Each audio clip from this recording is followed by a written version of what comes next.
Hello, bonjour, konnichiwa, hola, and welcome to the United States. As you're waiting in line, this video will let you know what to expect and what is required to pass through U.S. Customs. We check our borders very seriously.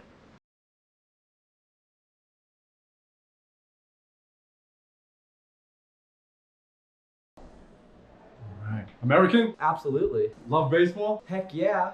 Love NASCAR? You mean that sport where cars drive around in certain circles for hours an hour? And chugging beer for hours? Cheap beer? I love it. Get in here, buddy. Heck yeah. USA! USA! USA!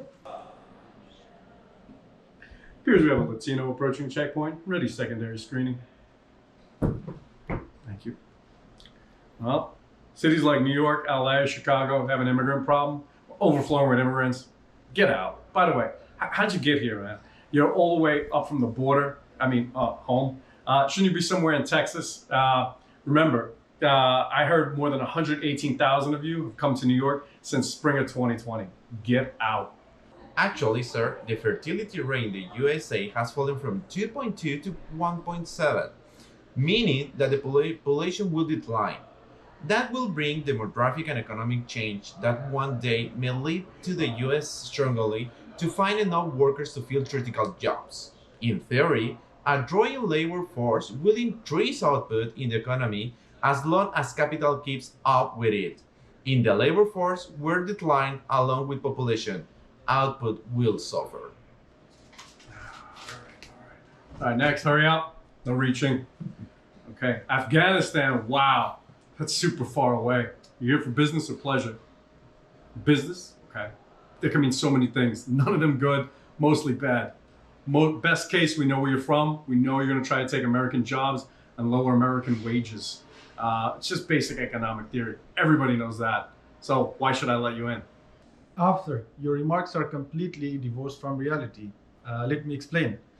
First, according to Cato Institution and Federal Reserve Bank of St. Louis, and their lead economist, Guillaume, an increase in foreign labor is not correlated with a rise in unemployment.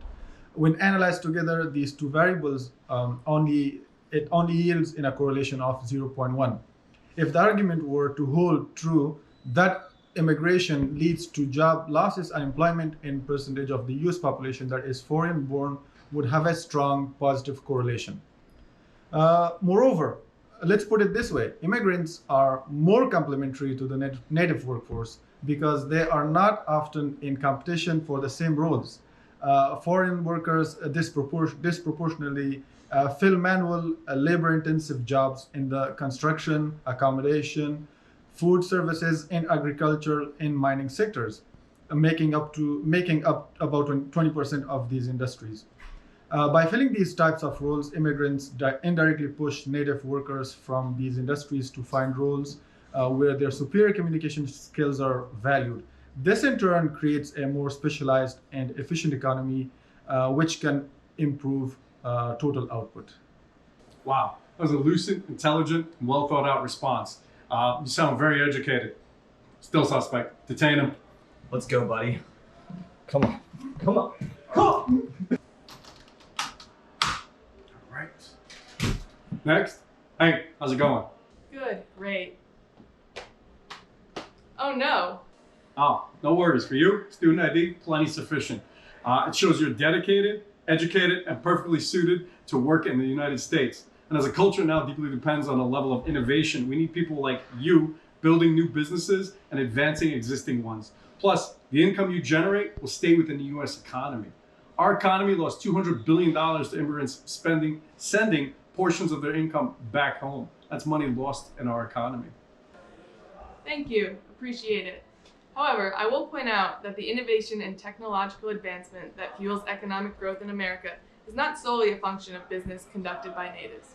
In fact, roughly 40% of Fortune 500 companies are managed by an immigrant or a child of an immigrant, and 1 in every 4 new businesses is founded by a non-native. Immigrants contribute disproportionately to entrepreneurial businesses, patents, and STEM graduates.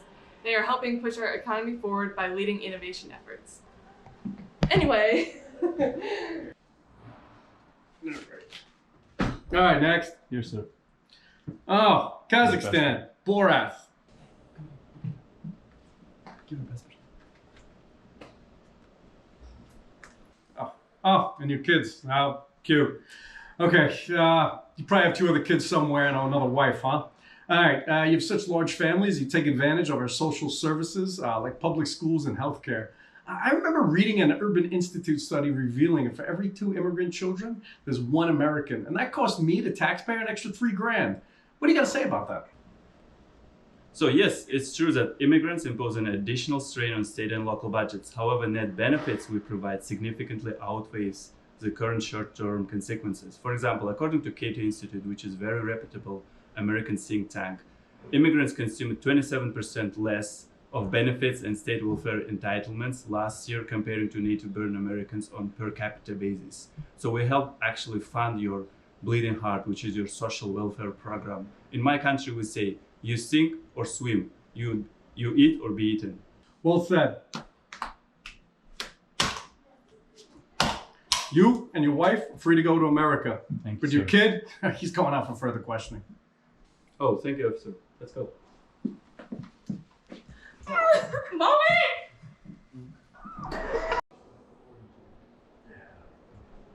Hello again, everyone. It's me. And based on my stellar performance today, I've been promoted. Anyways, I'd like to remind everyone what we learned at the border today. If we accept basic economic principles, both labor and technology contribute substantially to pushing our economy and standards of living forward. Immigration will help supplement that labor supply and help and replace the decline the US population is beginning to experience. More importantly, immigrants contribute substantially to pushing technology forward. They're some of our best and brightest minds and will continue to push technological boundaries ahead. Well, we've said some things today. We've made some friends, we've made some enemies. The Paul we know and love, despite 1.5 years of our esteemed business school, came into the day an uneducated, ignorant customs agent, and he leaves today a little more informed, I suppose anyway. But hopefully he understands that there is a population problem in the US that will need to be addressed in some capacity. And a more open, aggressive immigration policy is one way to help keep America great.